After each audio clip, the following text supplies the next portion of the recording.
इंज उदयगिरी हिमगिरी नौसेना में शामिल हुए 2 नए युद्धपोत, इनमें लगे हैं ब्रह्मोस टॉर्पीडो। भारतीय नौसेना में मंगलवार को 2 नए युद्धपोतों को एक साथ सेवा में शामिल कर लिया। नीलगिरी क्लास के stealth guided missile frigate INS Udaygiri और आईएनएस हिमगिरी को रक्षा मंत्री राजनाथ सिंह ने आंध्र प्रदेश के विशाखापत्तनम में एक कार्यक्रम के दौरान नौसेना को सौंपा। इन जबरदस्त, तेज और आधुनिक फ्रिगेट्स को 2 अलग अलग शिपयार्ड कंपनियों की तरफ से बनाया गया है। इसके बावजूद इनकी खूबियों में ज्यादा अंतर नहीं है। ऐसे में ये जानना अहम है कि आखिर भारत में युद्धपोत आईएनएस उदयगिरी और आईएनएस हिमगिरी को नौसेना में शामिल किए जाने का ये कार्यक्रम इतना खास क्यों रहा।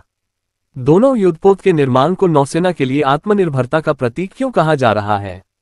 ये दोनों पोत जिस नीलगिरी क्लास में आते हैं वह आखिर क्या है, साथ ही इनकी खासियत क्या है, आइए जानते हैं। क्यों खास है आईएनएस उदयगिरी और आईएनएस हिमगिरी को शामिल किए जाने की घटना। रक्षा मंत्रालय के मुताबिक दोनों ही पोतों के निर्माण में स्वदेशी तकनीक और उद्योग का बड़ा योगदान रहा। इन्हें बनाने में 200 से ज्यादा सूक्ष्म, लघु और मध्यम उद्योग जुड़े रहे, जिनसे 4000 लोगों को प्रत्यक्ष रोजगार मिला, साथ ही 10,000 अप्रत्यक्ष रोजगार भी पैदा हुए। क्यों दोनों युद्धपोत को कहा जा रहा नौसेना की आत्मनिर्भरता का प्रतीक।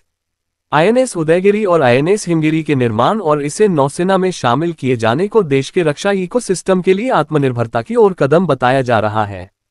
दरअसल 2025 में ही नौसेना में कई स्वदेश निर्मित प्लेटफॉर्म्स को शामिल किया जा चुका है।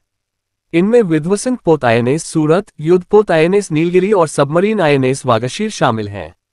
इन सभी का निर्माण मझगांव डॉक लिमिटेड में हुआ था। इन्हें जनवरी में नौसेना में शामिल किया गया। इसके अलावा एंटी सबमरीन वॉरफेयर, कम पानी में संचालित होने वाले पोत आईएनएस अर्नाला और खासतौर पर गोताखोरी के लिए तैयार पोत आईएनएस निस्तार को भी नौसेना में शामिल किया जा चुका है। इन सभी का निर्माण स्वदेशी स्तर पर हुआ है और इनमें लगे 75% उपकरण और प्रणाली भारतीय कंपनियों की तरफ से ही बनाई गई हैं।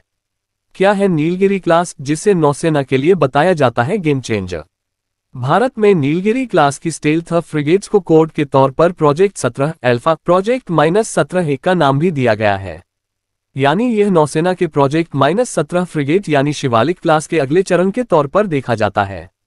शिवालिक क्लास के युद्धपोत अभी भी नौसेना में सक्रिय भूमिका में हैं। हालांकि आईएनएस नीलगिरी तेजी से नौसेना में अपनी भूमिका बढ़ा रही है। प्रोजेक्ट 17A के तहत इस साल जनवरी में आईएनएस नीलगिरी नाम के युद्धपोत को नौसेना में शामिल किया गया।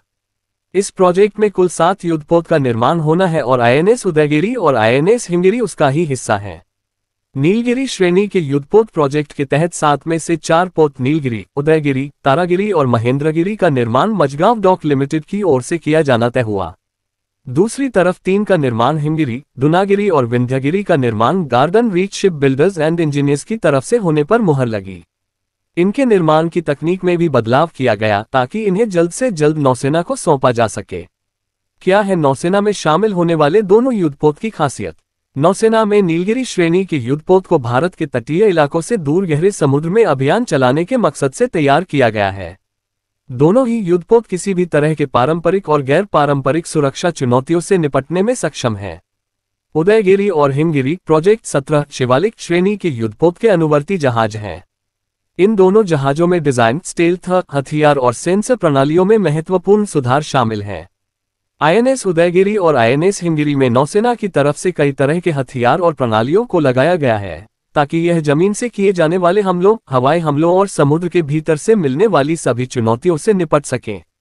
ये पोत हेलीकॉप्टर ऑपरेशन के लिए सी किंग हेलीकॉप्टर ले जा सकते हैं, जो पनडुब्बी और सतही जहाजों को खोजने मारने में सक्षम है।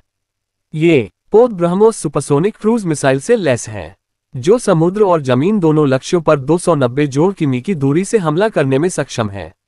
अंतिम चरण में आने वाली मिसाइलों और ड्रोन को मार गिराने की क्षमता सोनार सिस्टम से लैस है, गहरे पानी में पनडुब्बी का पता लगाने में भी सक्षम है। ये पोत अरब सागर में पाकिस्तान की नौसैनिक गतिविधियों और ग्वादर पोर्ट पर चीनी मौजूदगी की निगरानी, बंगाल की खाड़ी और हिंद महासागर में चीनी युद्धपोतों व पनडुब्बियों पर हर पल नजर रखेंगे। आईएनएस उदयगिरी और आईएनएस हिमगिरी, ये नाम कहां से आए। जहां प्रोजेक्ट -17A के पहले पोत आईएनएस नीलगिरी का नाम नीलगिरी पर्वत श्रृंखला से आया। ये पर्वत तमिलनाडु, कर्नाटक और केरल के हिस्से में आते हैं। इसी तरह आईएनएस उदयगिरी का नाम आंध्र प्रदेश में स्थित उदयगिरी पर्वत श्रृंखला से लिया गया है। दूसरी तरफ हिमगिरी नाम की कोई पर्वत श्रृंखला तो नहीं है, लेकिन इसे हिमालय की बर्फीली पहाड़ियों के परिचायक के तौर पर इस्तेमाल किया जा रहा है। नौसेना आईएनएस उदयगिरी को पूर्वी कमान बेड़े में शामिल करेगी, जिसे सूर्योदय सनराइज बेड़ा नाम दिया गया है। इसके अलावा आईएनएस हिमगिरी पश्चिमी नौसैन्य कमान के अंतर्गत होगी। प्रोजेक्ट -17A के तहत 3 फ्रिगेट्स के नौसेना में शामिल होने के बाद उम्मीद की जा रही है कि अगली 4 फ्रिगेट्स को अगले 1.5 से 2 साल में नौसेना में कमीशन किया जाएगा। वहीं इसके बाद भारतीय नौसेना प्रोजेक्ट 17B के तहत अगली पीढ़ी की फ्रिगेट्स के निर्माण का कार्य शुरू कर देगी।